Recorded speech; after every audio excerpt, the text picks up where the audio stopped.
Michael, following the really good performance against West Brom, do you feel the break came a little bit too soon, and you might lose impetus, or was it a welcome break? No, I think it's probably a welcome break because the West Brom game I think was we played 3 games in 6 days and obviously had played I think 7 or 8 games in a very condensed period. So I think when the international break comes, you do kind of welcome it.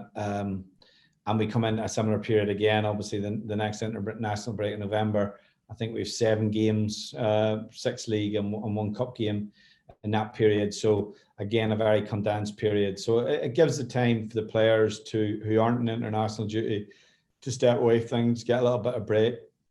Takes a bit of the tension out of the training because you're not preparing for a game, so you can work on things in a little bit more relaxed fashion. And I think the training's always very good in an international break because it's players are not focusing really on whether they're going to play or not. They're focusing more on just the actual training and what you're doing. And I think we've had a really good couple of weeks training with the players that have been here, and we've had the international players all back in today, and obviously they're all in good health, so that's a bonus as well. Going on to the Sheffield United game, they've not had the greatest start to the season, and they'll be looking for an improvement following their close loss to Bournemouth. They normally set up 4-2-3-1. How do you see this game going? Yeah, look, I think they had a difficult start, probably adapting to Championship life again. There's obviously a bit of a hangover when you get relegated. We know that ourselves as a club, and it's not just straightforward. But I think in recent weeks their performances have been strong, and they look, they look more like the side that probably people saw, the first time, or prior to obviously going to the Premier League. The different system as well, and I think they're probably adapting to that a little bit because it is a lot of the same players that were obviously in the Championship with Chris Wilder, and they were consistent in how they played with the back three. But I think, look, Sheffield United away is up there with the toughest games you're going to get in this league. So we're going to have to be at our very best to try and take something from the game. You were pretty dominant, as I say, in the last few matches. It's more difficult to be dominant away, but with the sellout away crowd, do you think that'll help? I think it's great when you have that. It's brilliant that we have that following away from home. I think we played, our last away game at Preston, I thought we played extremely well. Should have won the game. We just weren't clinical enough on the night, and we have to learn from that. So yeah, the big away support is greatly appreciated by myself and the players, and hopefully it gives us that extra, impetus to get the result. I think away from home you have to, the physical demands in the game are always really, really high, and obviously having a big support there will help. Almost a quarter of the way through the season now, and it's been really a very encouraging start. You're playing high intensity football. It doesn't look like there's any fear in the play. But how hard is it to keep things fresh and in focus on the next game following that international break? And you've had some players away, and you're bringing under 23 players in for the training. Does it make it more difficult? I don't think it makes it more difficult. I suppose it just gives us, it's nice to get a full week's training with your whole squad. You don't very often get that in the Championship, particularly obviously if you stay in the Carabao Cup, as we have done. So the training's always been a little bit tailored, and unfortunately, the internationals, we had 5-6 players away, so it meant that we didn't have a full 2 weeks together. But I think we're there's a lot of consistency in what we do. So I think the players who've been away will be hopefully, I think you also get players who've come back from international football. They've had a good experience when they're away, hopefully, and that gives them added confidence and belief as well. And obviously important that we're refreshed as a group because we've had now 2 weeks since we last played. And hopefully that, we see that, freshness in our play. And as you say, in the intensity of our play, which has been a big factor in how we've obviously started the season. There's always pressure, you know that better than me, but 1 defeat in 7, does that add to the pressure that people are going to try and beat you because you're doing so well? I guess that's a question for them, really, to be honest. I don't really look at, runs of that nature. I think that the biggest thing for me is the level of performance, and, matching the results to that. At times this season we haven't been clinical enough and we've drawn games. But I think overall, we've seen a consistent level of performance, and we just need to keep pushing the level of performance, because I believe that's obviously how we'll pick up most results. I don't, how teams decide to play against us or what they may do or not do tactically. We just have to be ready for that. But our focus has been very, very much on ourselves since the start of the season, and making sure that, as I say, we maintain our level of performance. And on the injury front, with everybody back from the international duty, any knocks with these players or any other people recovered? We've the lads who were on international duty all trained today. Harry and Jordan, who played Tuesday, did a lighter session. Joe played Monday, and did a little bit more. So we were able to tailor their training, and there's no other knocks. We have a close to, I suppose, a full squad. Morgan Fox and Seema are still on the way back. Alfie Doughty missed training today due to illness, so we just got to see how he is in the morning. But otherwise, we've got a clean bill of health. And Vrancic is obviously fully back to fitness now. Yeah, Mario's fine. He went to Germany prior to going to meet up with Bosnia, but he just felt his toe was not, he didn't want to take an unnecessary risk with the games. He received some treatment in Germany, and he's been back training with us all week. So yeah, he's fine. How far away would you estimate Seema and Fox are? Seema possibly in the next couple of weeks. I would say Fox is still, possibly, 4 weeks away. Hamstring injury, it's important we don't rush him back. He's obviously had, this is the third occurrence, albeit not all on the same area or the same leg, but we just got to manage and make sure he's as strong as possible. And because it's been a little bit stop-start for Morgan with the hamstring injuries that he's had since he come to the club, and it's important that, when he's back, he's durable and can obviously, stay fit and push to stay in the team. And given the 2 weeks international break, how much nearer to selection for the first team is Tyrese?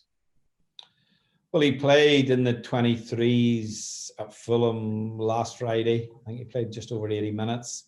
And I still think, we got to manage him a little bit. I think we see more like the Tyrese of old in terms of when we see him in training, to be honest, and that might be a little bit of the mental side of playing in 23 games which can be quite difficult for players, particularly coming back from a long injury. But as I said previously, Tyrese is an explosive player, and we need to make sure that he is that player when he comes back. A diluted version of Tyrese isn't going to help him, and it's not going to help us. So, as I say, we just see how he progresses in the next week, 10 days. But he's training well. I think he's had a good training period with the squad, particularly this week. This is the first time, for example, that he's been able to train 4 full days. He's not had any effects from that. And we'll see how he goes tomorrow. And obviously, we're at a point now where we're obviously very keen to try and reintroduce him. But as I've said all along, we'll do that when we feel the time is right. And lastly from me, there's been much talk about Harry Souttar's future and even Dean Holden now. Is it fair to suggest you'll want to keep your assets and not cash in at this stage? And you must look upon it as a compliment to the progress you've made at the club. I wasn't aware of it, Dean, to be honest. So you informed me there.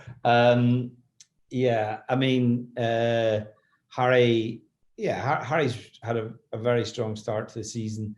He's obviously playing senior international football and established himself, or certainly appears to have established himself in the Australian national team. And that will obviously generate interest. I think that's a positive for us as a club. We're in a strong position. We signed these young players on long-term contracts. And the idea is that they would become prominent players here and hopefully help us get back to the Premier League. Like, they're young players, they all have ambitions to play right at the top level of the game. And I think the fact that there is that interest, albeit I think during an international window, the media sometimes have to create news as opposed to report it. And we don't take too much notice of that. Harry's very grounded and he's very focused on, the present, and that's obviously the role he has in our team at this minute in time. Well, now I'm off Dean Holden's Christmas card list. Thank you and good luck. Okay, thanks. Thanks, Hans. Just to add some context to that for everybody else, Dean confirmed in the week that he'd rejected an approach to work part-time with Rob Page at Wales. Yeah. No, I was aware of that actually. Yeah. So that was discussed a few weeks back actually. So okay, got that. Thank you. George, over to you now, please. Need to unmute, George. All right, Michael, you went into the international break on the top of a very good performance and, of course, a result as well.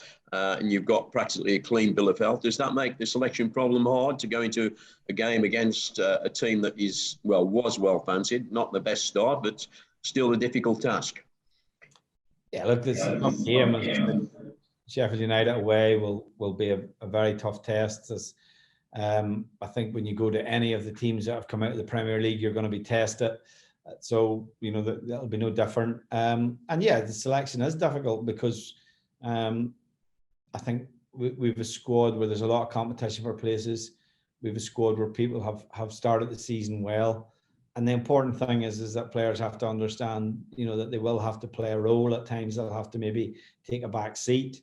That'll be based on, where we are tactically. Also, if we feel the need to freshen the team up, different situations.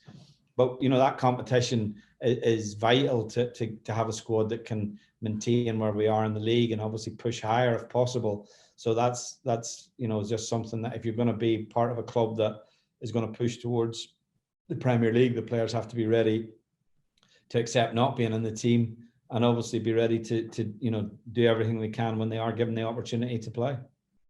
As the other factor as well, you've just touched on it briefly, is that they're still adapting to the Championship. It seems strange, really, but I suppose the difference between dropping down into a league that is high tempo, high pressure all the while, and under a new management structure, it's always going to be a change in direction for them, isn't it, Michael? Yeah, I don't think the Championship's something that they're not used to. Obviously, they're only in the Premier League for 2 seasons, and I think probably the biggest thing has been maybe the change in the manager, and they were very consistent under the previous manager, Chris Wilder, in terms of how they played consistently with a back three. And Chris didn't change that very often, if at all. And obviously a new manager comes in and consistently wants to play with a back four, which is natural. So there's probably a period of them adapting to that as much as adapting to the Championship, because a lot of the players that they have playing at this minute in time, help them get promoted from this league. So they have good experience, they have good quality.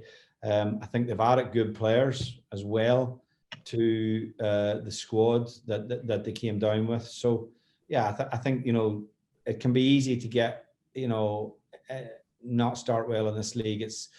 I always think the Championships, the key is not to let your bad runs last too long, and that's what obviously our focus is. When we've had a disappointing result, that you make sure that you quickly correct that with a win. And but as I say, we think that this game will be as tough as any game that we'll get this season. But it's all about you, Michael, isn't it, really? And you're going to the games, I say, high on confidence, or the team does. Yeah, look, we try always to focus predominantly on ourselves. We don't really change very often tactically because of the opposition. And we're learning all the time as a group. We believe we could go to Fulham and win the game, and we were beaten 3-0, so we learned from that and think about maybe what our approach is like. So yeah, look, there's numerous things that we take into consideration, but mainly the focus is on ourselves and our own level of performance, and continuing to fine-tune the team in relation to how we build the game, how we are in possession, how we can press the opposition. And one thing that I think it's evident from us, and I think we have to be more clinical. We've had chances in games where we should have put the game to bed, and at times we didn't do that. That was what was most pleasing for us in the game against West Bromwich Albion, because you know, we had missed chances. We had a goal disallowed, which seemed a very, you know, dubious decision. We missed a penalty, but we still had the strength of character to win the game in the last, you know, 20 minutes. And that showed a lot, I think, because on a night like that, sometimes you can think maybe tonight's not going to be our night, but I thought our quality in the end shone through, and a great winning goal from Nick Powell. Thanks for that, Michael. Thank you. Thanks, George. Dave, anything from you before we move on to the writers, please? Hi, Michael. Hi, Dave. It's almost 2 years to the day that Harry Souttar switched allegiance from Scotland to Australia, which took a lot of people by surprise, October 2019. And at the time, well, you know, we thought fair enough, but things have changed. He's now a first teamer. He's very much part, I believe, of your side and your push for promotion. And even we hear rumours courted by Premier League sides. Does the fact that he's a globe-trotting player going off to play in Qatar and Japan and places like this causing you any issues? No, it's not causing us any issues, and you've got to respect the decision that the player made. If you're asking me, would I rather he was flying back from France or Germany? Of course I would, but the reality of the situation is, you know, he's very well looked after at Australia. I think the break in Qatar, he enjoys that, going. Obviously Australia are playing their games there at this minute in time. He's getting great experience as well, you know, I'm no aficionado on Asian football, but, you know, he's going to play in big games, World Cup qualifying games in Japan and places like that. And I think the most important thing is that we are seeing him establish himself consistently in the starting 11 for Australia. And obviously they've got a very strong chance of going to the World Cup. So that's, all of those things are very positive for Harry. But all of that is happening for him because his club form has been consistently good. So he knows that he has to maintain that to obviously have the luxury and the experience of international football. Yeah, his club form is excellent, and I bet you're keen to keep hold of him. Particularly, there's been sort of speculation in the press.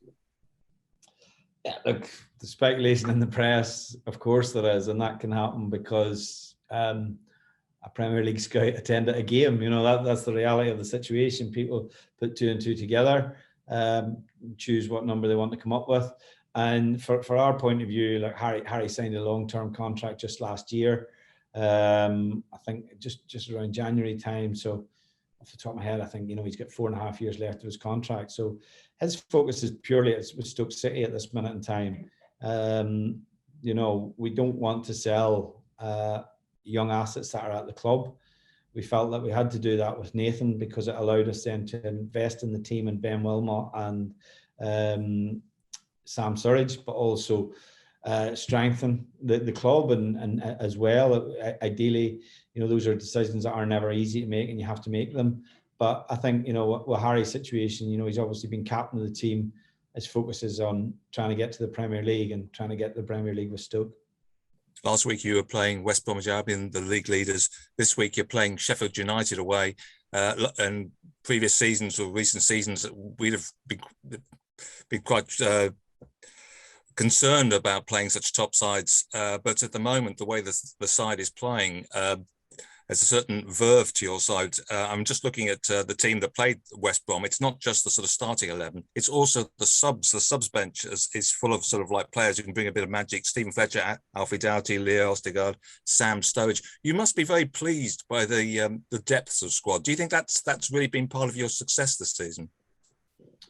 I think the bench is always really important, and you know, one of the things that probably was disappointing for us last season, you know, we obviously had a high number of clean sheets, but a lot of those clean sheets resulted in draws, and we didn't have the bench or the strength in the bench or the quality in the bench to change things that would give you that strength in the latter stages of the game.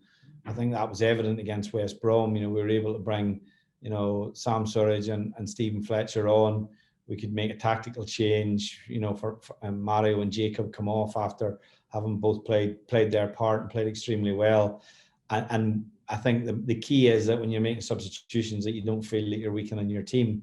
You're freshening it, and if anything, you're strengthening it for that moment in the game. And certainly the squad and you know how we've put it together, I think, is equipped to deal with what the Championship will throw at us. So yeah, I think that's a big factor. I think when you go to your bench, that can be the difference between, turning 1 point into 3, and obviously if you're behind, possibly taking a point from a game. So yeah, I think we're a lot stronger than we have been at any point in my time at the club.